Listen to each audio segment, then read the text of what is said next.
Hi! Tita Joy here, ang inyong nagmamagandang auntie! Okay, ayan, nandito na naman ako, Pumpkin. So, ngayon ang pag-uusapan naman natin ay yung pagpunta ko dito sa Dubai through Thailand. Ayan. Di ba na-mention ko sa inyo before na nag-cross country nga ako para makapunta dito sa Dubai. Ayan. The word is cross country in a sense na dumaan muna ako sa ibang bansa bago ako dumiretso dito sa Dubai. So, ano nga ba yung mga documents na kailangan mong i-prepare pag pupunta ka ng Thailand? As we all know, ang Thailand, visa-free yan. One of the countries na visa-free if you are a Philippine passport holder. Marami dyan, may Vietnam, Laos, yung mga malalapit na South Asian countries sa atin at marami pang iba.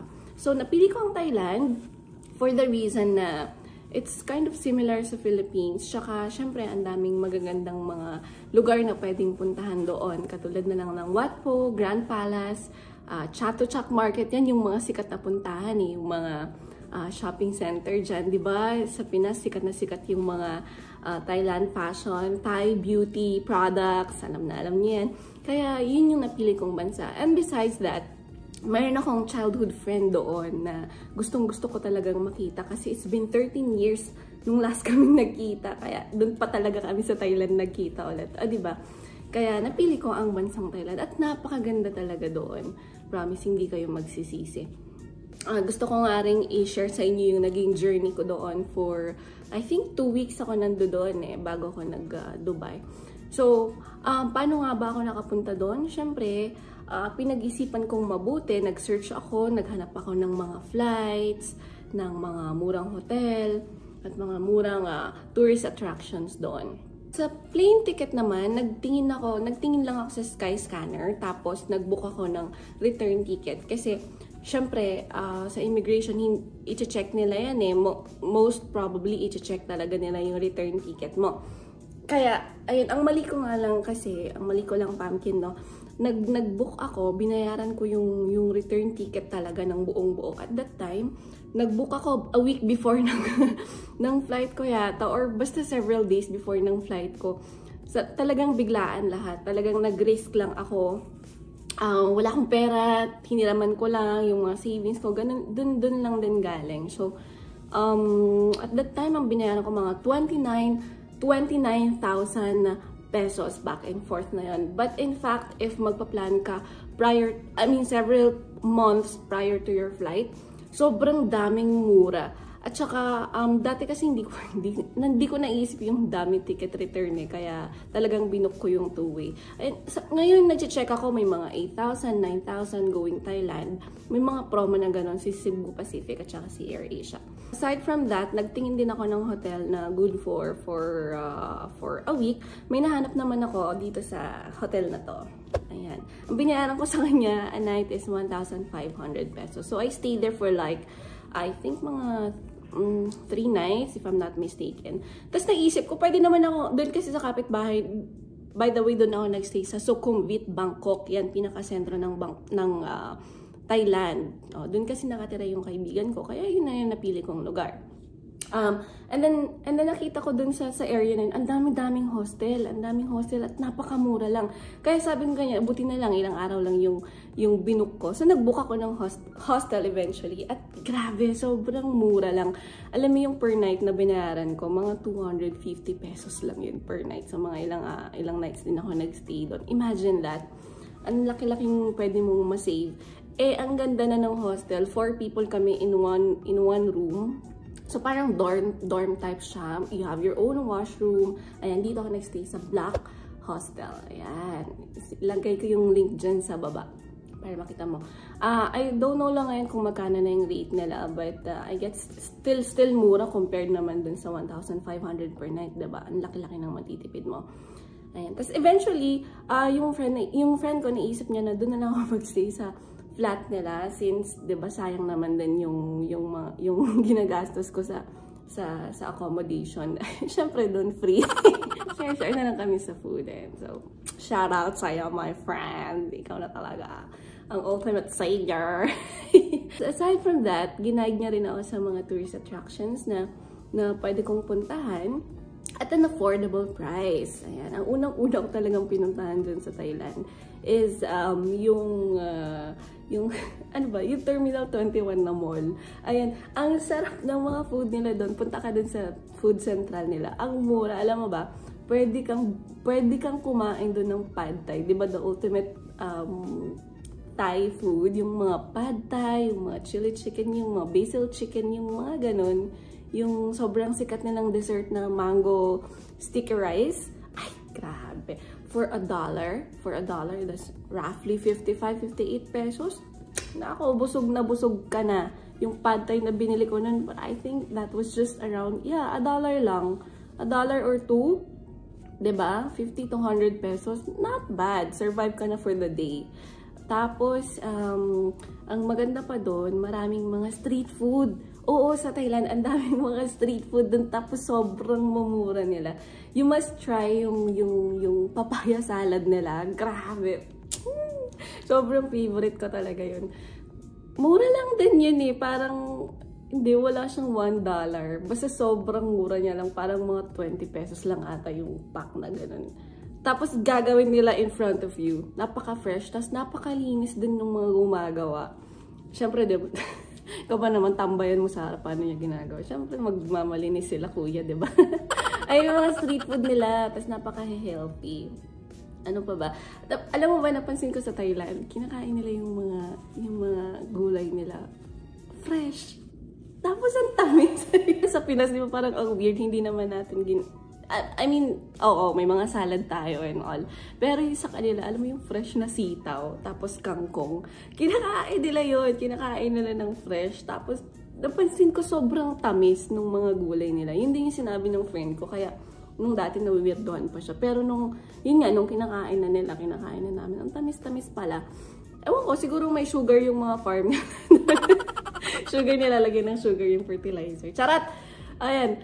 Tapos, na-enjoy ko yung food talaga. Sobrang mura. Tapos, yung mga pasyalan, may mga pasyalan na gagastos ka talaga. Halimbawa dun sa Grand Palazzo, gagastos ko dun. I think binayaran ko 500 baht. Roughly 750 pesos. At that time, ang rate ng 1 baht to 2 peso is 1.7 pesos. So, kaya yan, mga 750 yung entrance doon. Tapos sa loob yun, enjoy mo lang yung mga palasyo ng mga ano doon, mga Thai leaders. Tapos yung mga, very historical siya. Marami kang matututunan, marami kang makikitang magagandang palace, temples, ayan. Buddhism kasi ang alam kong, di ko alam kung dominating religion ba yun sa ano, or sect. Ano ba tawag doon? Diba hindi naman religion ng Buddhist?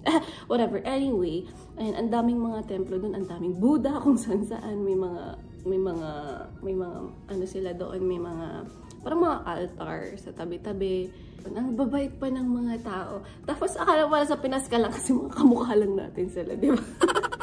Para ka lang din nasa Pinas, pero in upgraded version lang. Yan, may mga metro na din, may metro din sila doon. Very organized lahat.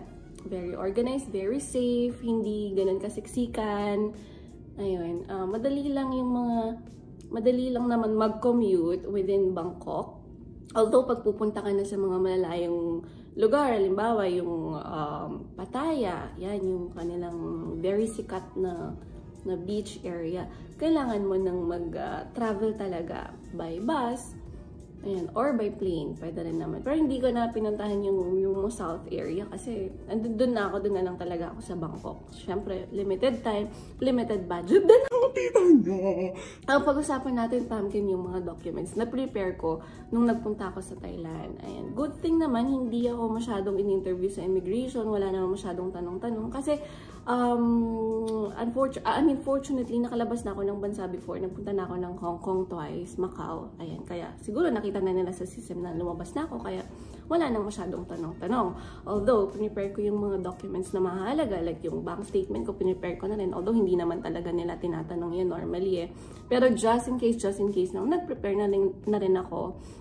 And, pangalawa naman, pinipare ko yung aking business permit. Kasi at that time, meron akong small business under my name. I mean, family small business under my name. Kaya, ayun, pinipare ko na rin yun. Pag empleyado, mas maganda kung employed ka, tapos mag-prepare ka ng COE mo, yung Certificate of Employment mo, kasi just in case na hanapin nila, at least ready ka. Yun lang naman yung mga madalas na hinahanap sa immigration eh. Tapos yung diploma, naku, hindi na ako nag-prepare nun, ano ba naman sila. Tatawa nga ako dyan sa immigration natin, bakit yung pati mga diploma, paano magdadala ka, laki-laki kaya nun? Diba, napaka-weird.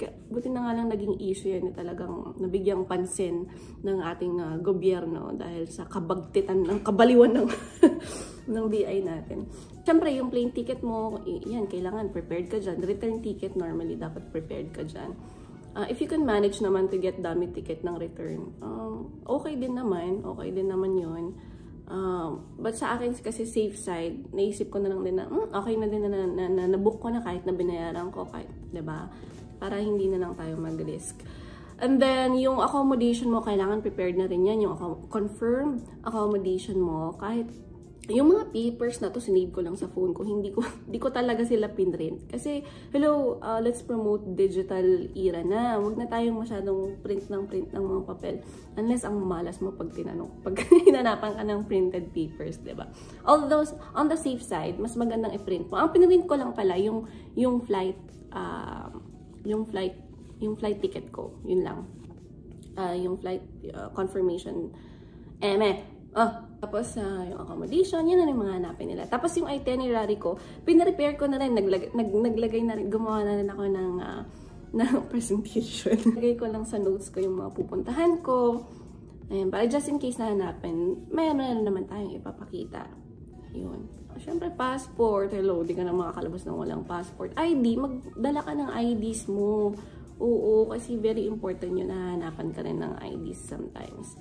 Kahit nga mismo sa Thailand, may mga tourist attractions ako na hinanapan talaga ako ng ID or passport ko. That time, alam mo, ang dinala ko lang na bagahe ko, maliit lang, mga 15 kg lang ata yun, tapos hand carry. Kasi, syempre, hello, ilang araw ka lang naman doon, hindi mo naman sasabihin sa kanila na, ay, hindi ka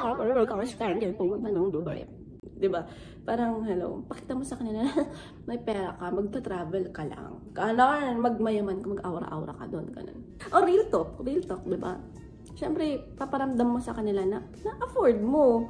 Oo, nandun ka lang naman for leisure purposes, diba? And for shopping, ganun. Yun lang yung mga tatanungin sa'yo, anong gagawin mo doon? At kailan ka babalik ng Pinas? Yun lang yung mga tinanong nila sa akin. In some cases, baka mas marami pa silang tanungin kasi syempre, yung ibang BI, trabaho lang naman, walang personalan. I-judge ka nila by your appearance. Kaya, alam mo, very important talaga eh. Magdamit ka ng maayos. Hindi naman kailangan kabonggahan. Yung presentable ka lang, diba? Pero kung kaya mong, sabi nga nila, diba? Fake it till you make it. Kung wala nga LV ka dyan, Chanel ka dyan, magsuot ka ng mga gano'n. O, naka-iPhone ka, pakita mo naka-iPhone ka. Para, diba, by your appearance, ma-judge na nila na, okay, afford naman pala ni ate girl na mag-travel. O, sige na, pass na. Ganon! Anyway, nung nandun na ako sa Thailand, a week before, sinabihan ko na yung friend ko dito sa Dubai na nandun na nga ako and my flight would be a week later. Ganyan. So, pinrocess niya na rin yung visa ko. Nag-apply na siya ng visa dito sa Dubai, sa isang tourist agency. Pinipare niya na lahat. Roughly, by the way, ang ginastos ko sa hotel, roughly mga 10,000. Mga 10,000 ako. Sige, so, may 27,000 flight ka, 10,000 accommodation ka, food and allowance, i-add mo na yan. So, more or less, prepare ka ng mga 50 to 60,000 para sa Thailand mo. Mga ganong amount, para sure lang. Tapos, inantay ko na yung visa ko dito. Gumastos ako ng mga 45,000 for the visa, including plane ticket na.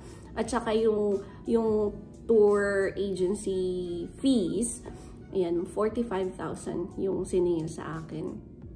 So, di magkano na yon? O, mga more or less 100,000 mag-prepare ka. Syempre, pag pumunta ka naman ng Dubai, hindi ka naman tatrabaho agad, diba? So, magbigay ka ng allowance for at least a month or two na diba? Para for your survival purpose. So, ako, nag-prepare ako ng mga roughly 50K for my survival dito sa Dubai. Ayan, ay di magkano na? Roughly 100-150 yung i-prepare mo. Pag mag-cross country ka, punta ka ng ibang bansa to Dubai, para lang i-prepare yung sarili mo for the meantime na wala ka pang trabaho. At least, diba, makakakain ka. Swerte ka kung may pamilya ka dito or mga kaibigan ka na pwedeng i-support yung food mo, yung accommodation mo and everything. For free. For the meantime na wala kang trabaho. Pero in some cases like me, well, syempre ang kapal naman ng mukha ko, diba, kung sila gagastos lahat. Although, ang daming nagastos nung sobrang bait ng friend ko na tinulungan. Mga friends ko, talaga, tinulungan nila ako. Ayan, pinakain nila ako. Binisan nila ako. Char, ganyan. Yung mga friends na kailangan nating i-cherish talaga. Siyempre, hindi naman pwedeng ikaw lang yung take ng take. Give ka din sa kanila. So, it might not be financially, but at least, emotionally, alam mo yan, mentally, yung support, moral support mo sa kanila, yung love mo sa kanila, yung care mo sa kanila, yung mga ganong bagay. Hindi naman lahat ng bagay na babayaran ng pera. Ano pa ba? Yun lang naman. So far, pumpkin. Mga ganong bagay. Next time, pag-usapan natin. Pag may mga tanong ka, comment mo lang dyan. Medyo, wala ako sa wisyo ngayon na dapat pala nagno-note ako, no? Pagka, magbablog. Tsaka, siyempre, bago pa lang naman. Ngayon pa lang gumagawa ng mga content na ganito. For the content purpose. Ayan na naman tayo. Shout out. For now, yun muna pumpkin. Ngayong titang nagmamaganda ay magpapaalam na dahil it's work time! Tada!